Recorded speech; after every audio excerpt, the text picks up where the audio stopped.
সোনুর কিচেনে ওয়েলকাম। এই মুচমুচে সুন্দর বড়া রেসিপিটা আপনারা বাড়িতে তৈরি করে দেখুন, খেতে খুব ভালো লাগে।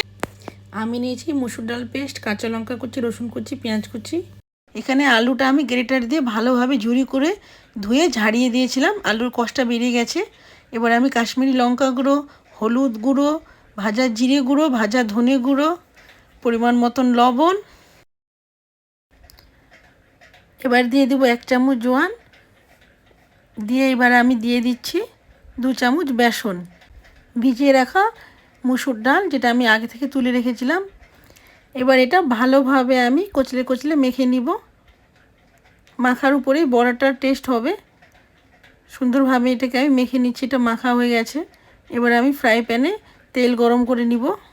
তেলটা গরম হয়ে গেছে। এবার আমি একে একে বড়াগুলো দিয়ে দিচ্ছি। আপনারা বাড়িতে ট্রাই করে দেখুন, খেতে খুবই ভালো লাগে।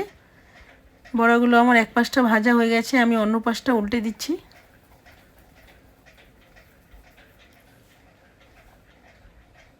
বানাতেও খুব কম সময় লাগে আর খেতে খুব ভালো লাগে।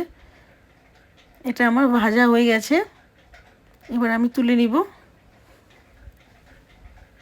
রেডি হয়ে গেছে আমার ডালের মুচমুচে বড়া।